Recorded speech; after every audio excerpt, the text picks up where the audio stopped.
Hey, not much to add today. Be a lot of the same as yesterday. Getting out again into our mental jog through neck up type training with the guys to get them, keep them mentally sharp. We'll get into a little bit of individual, and then we have a young guy period to end it again to get off the field and end our second day of Mandatory Minicamp. And with that, I'll open up questions. We talked a little bit about Jalen Walker, and I know you're very high in his football IQ and son of a coach and all that stuff. But it's been pretty apparent that athletically and traits wise, he's pretty impressive out there from what we've seen. What have you seen? A lot of the same. When you drafted him, you talked about his versatility. You talked about his ability to rush. There's no secret. We were in the mood and in the mode of finding pass rush for our team, different versions of it.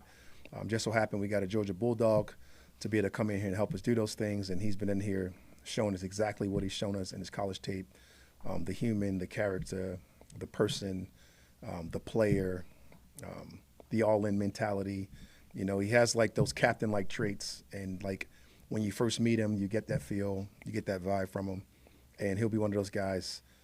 You never want to put too much on a player, particularly a young player, but he'll be one of those guys that you can tell is going to lead us in the future. You were pretty clear a few weeks ago when you said that there's intention about all four of those top draft picks playing quite a bit. Yes. In 2025. Yes. Now that you've had them for a few weeks, are you seeing that kind of develop? Mark, I am. You got the intentionality of playing these guys. For a bunch of different reasons. They're really good players. They're really sharp. They're really detailed.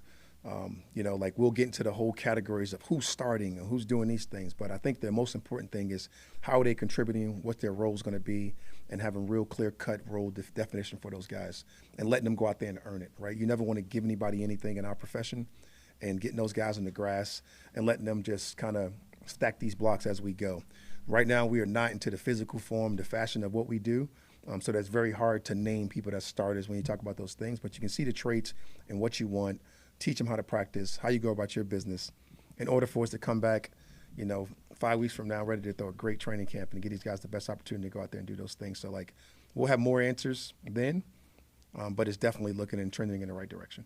And then just on Pierce, has anything surprised you or impressed you since he's been here that you maybe didn't know before? It's hard to say surprise because of the amount of detail that I've gotten from our whole scouting department and all the guys that's going out on the road to really get the information for us and be able to bring it back and then to take you to it sometimes.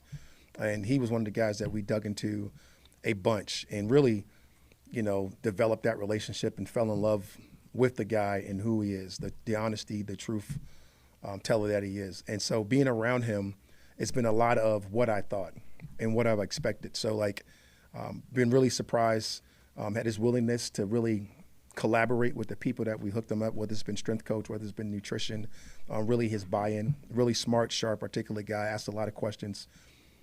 One of those guys is going to be very intentional about how he speaks to you. So when he's talking to you, he's going to talk direct. He's going to look you in the eye. Probably why he's not great in these type of settings. These settings, there's too many people, too many eyes on him. But when you are with them, intentional, direct, you get the best out of them. When it comes to what you're talking about, this time period is neck up. It's not physical, and you don't really get to see the implementation of Jeff Ulbricht's scheme, hardly at all, especially when you consider what guys are saying in this attack style front is what he's implementing. What does that mean to you? What type of descriptions does that type of front implement? Absolutely nothing right now, Right, because right now it's a teaching process. It's adding, it's formulating what we want to do and how we want to do it. At the end of the day, it's about how can we get to the pass rusher better, right? And that's going to change how we look on the defense just in general. So, Jeff brings detail. Jeff brings style of play. Jeff brings all of these different things that he's able to perform in front of that room, which I love and which we've been a part of together for a very long time. So, these guys formulating our system and how we want to do it and when we want to implement the attack front, when we want to implement, whether we play a 4-eye and do some of the different things that we've done in the past from all the different walks of life that we've been on, I think is very important. And I think it's very important to find out being really intentional when you want to use all of those things. And I think that's what we're doing right now as a defense. And it's kind of learning every single day and getting better every single day on defense. And I'm loving what they got going on. Can you talk to me a little bit about the process of marrying philosophies within this defensive staff and your own kind of spin on things, along with Jeff, along with the guys who he brought in and the guys that y'all retained? So it's kind of less philosophy because the philosophy is really similar. It's probably more some of the things that you talked about, some of the things that he had success with, that he was able to do with the Jets and bring back, some of the things that we had success with in L.A. and been able to implement and talk to him about, some of the coverage concepts, some of the attack front, some of everything that we're talking about, kind of binding all those things together and finding different ways to formulate our language, right? Because, like, that's the most important thing. If you can get everybody on the same language and speaking that way and knowing exactly what it is, what your responsibility is, when that word is said, I think that's critical because that lets everybody else across the board know exactly what you're doing. So, like, bonding those languages, getting those things together, finding out when to use the attack front, what means use the attack front, what doesn't, what dictates the term when we're talking normal D&D, what dictates the term when we're talking about some of these change downs or pass downs, what dictates the term when we're talking about some of the situational football thoughts, and getting these guys going to believe and know exactly what we want to get done. So that's why the neck up part for these guys right now is so important because we're going to stress the physical when we get to training camp. Raheem, how much do you allow yourself to go in the library or not in the library, but in the laboratory? Sure. And start mixing things up and start looking at stuff on the whiteboard and saying, okay, Floyd's here, Pierce is here, Jalen's here, Caden's here. Yes. That's really the most fun part of this time is like kind of like, you know, being real visual when you're at the house. Like the weekends, a lot of times that happens because right now I'm like cop, right?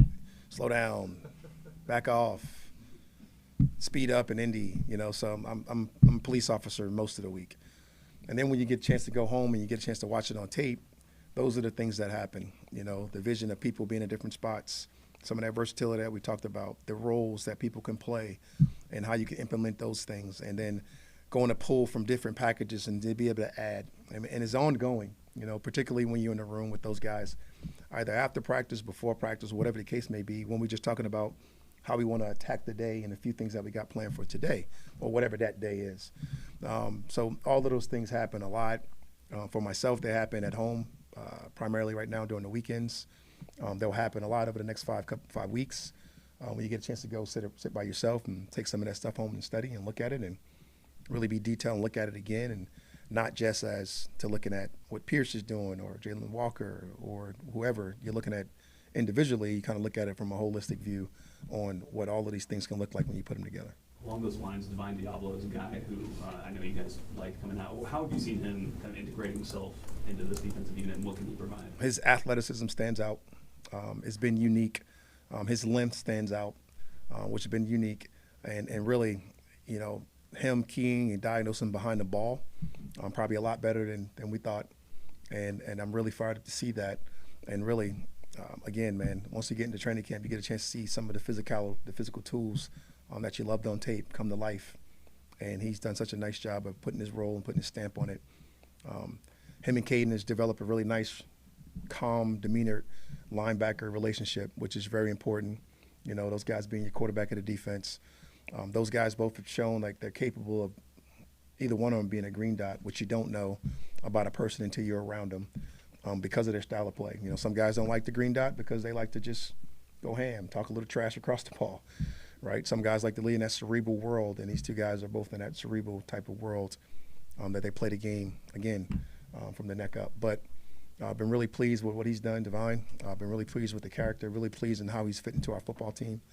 I've been really pleased how our locker room has accepted him and brought him in and really embraced him, and it's been fun to watch those guys. He's a guy who hasn't been a lifelong linebacker, so Sure. Are you surprised at all that he is that kind of far ahead in terms of where he is mentally? I'm not, man. It's funny, like, because we did this a couple of years ago when they were coming out. I believe it was him and Jamie and that came out, and they were the two safety transfers and going to linebacker. And I believe Brick and I were here together when those guys were coming out. We talked about it, and everybody evaluated them. I hate to say me and Brick. The whole league evaluated him as linebackers. So it's like it'd be hard pressed for me to say that I'm shocked to see his development because, you know, like there's some really good teachers in the National Football League, and when you get these guys and they get those visions, and then you get them in the right spots and the right timing, certain things come to life, and it's just coming to life with them. Coach, speaking to the mental and physical side for rookies like Jalen and James, you know, when they go from college football season ending to, you know, combine prep, all that kind of stuff, to rookie minicamp and then regular minicamp and then training camp eventually, how do you kind of navigate, you know, what I don't want to call it snap count, but, you know, making sure that they're not, I guess, overworked is not the right term, but No, you're right. kind of just getting ready for that new process of working for, you know, being NFL defense versus college and all that prep that they've been having to do that maybe veterans weren't doing. 100%. It's really cool, man, because like we got this player performance team down there, and I'm sure you guys have talked to them. Whether you talk to Josh Nelson, whether you talk to John Griffin, whether you talk to Paul Constantine, whether you talk to Eric, any of those guys down there, that's what we consistently think about. And it's some of the reasons when you guys give me questions. I seen James working off on the side today, and Jalen was working with the team. It's like you are managing that workload. You are managing what you feel you don't have a great grasp on yet. And how do you get the best version of that is find out what they're doing without putting them in stresses where they prevent themselves or make themselves susceptible to injury. So let's get them in the best version of themselves to be able to get out there and push them to the limit where you know you can bring them back or you can push them more, but you got some real analytical data on these really smart people's desks that can come talk to me about all of those different things. So like that is definitely a part of right now on how you manage people, how you find out about them. How do you give them the best? How do you get the best version of them heading into training camp? So now you can figure out what you can get from the season. And I think we got some of the best people in the world doing it for us. And I really enjoy the conversations. I really enjoy the studies. I really enjoy the scientific data that goes behind it to find out how much we can push these guys. More of a broad question, but from the beginning of OTAs to now, has there been one player or one position group that has kind of stood out to you or impressed you maybe or makes you feel more confident about where they are? Allison, like I told you, I'm been a police officer right now, but it's been really impressive just to watch the guys wanting to compete and me having to pull that off. So like to say one particular group stands out would be tough.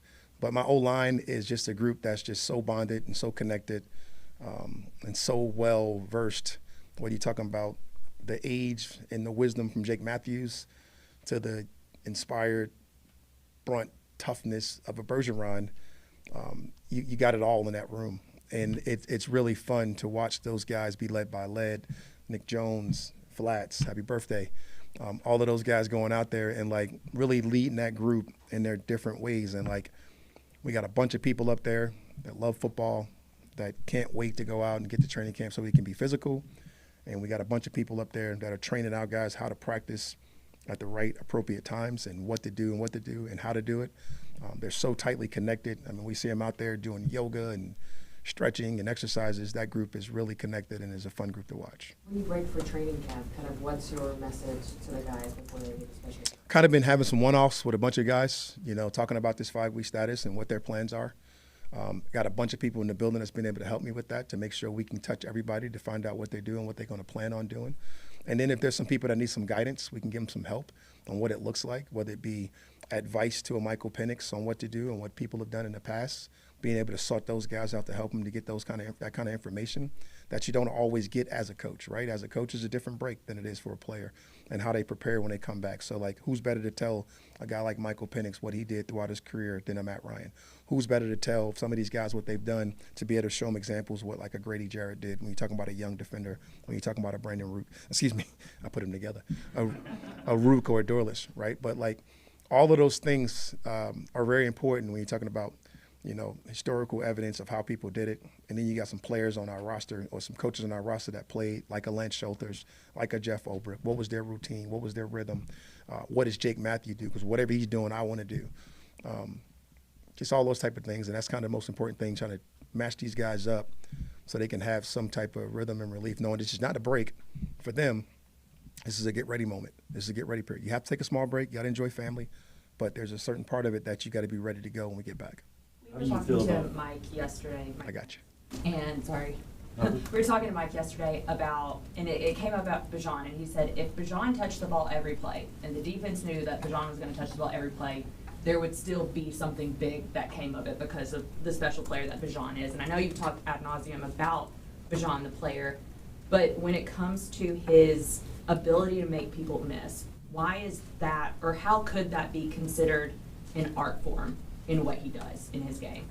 Everything about Bijan is an art form. You know, he is the hardest person on the team to talk about just because he is an Atlanta Falcon. He is everything about that. And, like, you know, his ability to move, his ability to take care of his body, his ability to train, his ability to motivate, his unselfishness, humility, all of those things, his ability to get back in our community. He's such a great player and such a great human. I love being around him.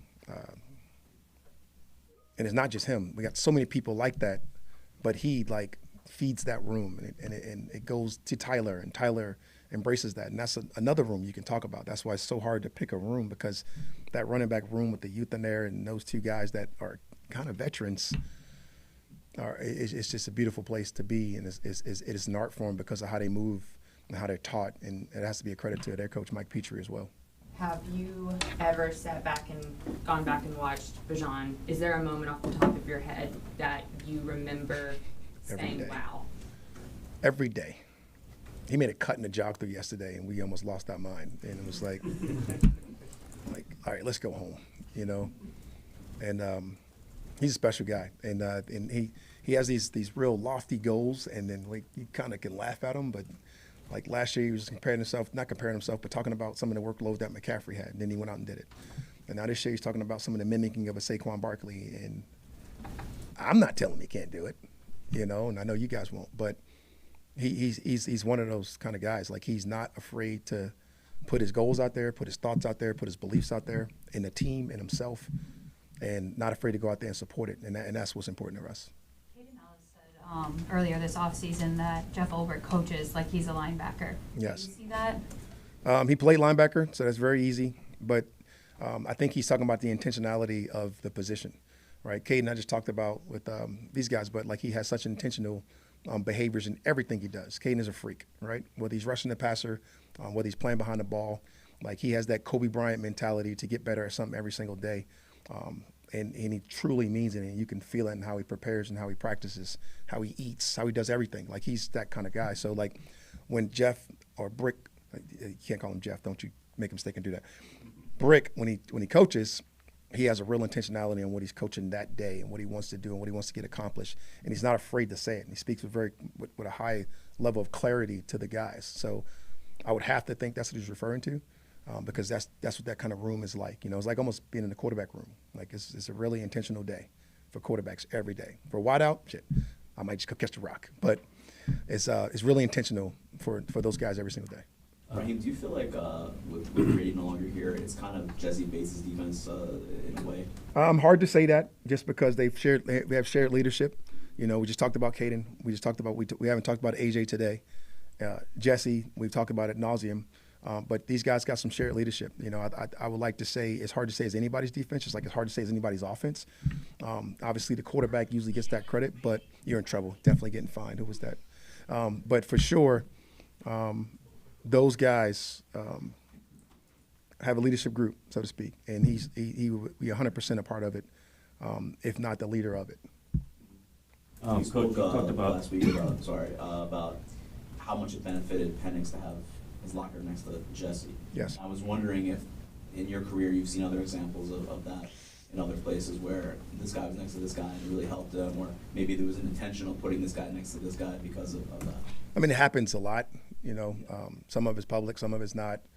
But it's more like, you know, like the AJ Pierce. It was more like because of the like-mindedness, the worker. You know, not necessarily this elaborate talker. Like, you go around AJ and you talk too much, you're just going to annoy him. And very, very similar to Pierce, right? But when they're talking to each other, it's a different type of work that's happening there. You know, like, you know, you pair great up with anybody, he can develop them, he can grow them. You know, like, it's very intentional to have Chris Lindstrom, you know, next to some of our younger guys, like a Watt and like a Bowman. And like, it's a certain similarities that they have, whether it be cleanliness or whatever the case may be, to not annoy your vet, or to be able to help those guys mature and be able to have real clear visions and models across the ball, on their side of the ball, everywhere, to have that vision of what it looks like to be a pro. You got to play psychologist a little bit to try to, like, you know, figure that out. I hate to do that because I'm not qualified, but I'm definitely good enough to pair people up. You know, like, I don't want to hang out with you. You like fighting, and you may start a fight. Just kidding. Just joking. Go ahead, man. You've been cut off twice. But you're talking about the player 5-week plan and what they're going to do during this off period. What is it like from the coach's perspective? What's you guys' next step as you into this 5 week? It's very similar with the preparation, just not much physical, right? You know, I don't need to make sure I'm in the best shape of my life, but I want to be as sharp as I can be mentally from a standpoint of what we're going to do, from an intentional standpoint of how we practice. You know, it starts there because you got to start right from the beginning. What are the installs going to look like, to be really intentional about how we want to have our teaching progression go. Be very intentional about how I want to look and how physical it can be as we get to our joint practices, as we get to our padded practices, as we get to all the things that are really important to us, right? There are some things that we got to figure out what we want to do and who are those people that are going to play in the preseason, because we know there were people that won't be, right? And trying to find out what do we need to see from those guys, how intentional we can be to get those guys out there, how good is it going to feel for all of us, collaborating and speaking with all your coaches, making sure we're all on the same page. So when we get back, we're ready to go. What do you enjoy about the energy that Nate Ollie brings? Nate Ollie is walking ball of energy. You know, the minute you meet him, the minute you interview him, the minute you do anything with him, is always going to be a certain form of energy. And that comes with a belief in what he's teaching. And when you have that high-level belief and that high-level thought process that you can't be beat because of that, it eventually goes to your players. And eventually what's going to happen with Nate, which happens to all coaches, is that energy goes into your room. And then you eventually pull off. And you watch those guys become a version of you or become your sounding board. And I'm seeing it start to happen already with some of the guys up front. You just said you're already starting to see it happen. Yes. How much do you hope that that really trickles down to those guys up front? 'Cause you need it. I absolutely hope we play with the energy that Nate coaches with. I pray for that every single night. Anything else? Thanks, everyone. All right, yes. Thanks, Raheem. Thank you, guys.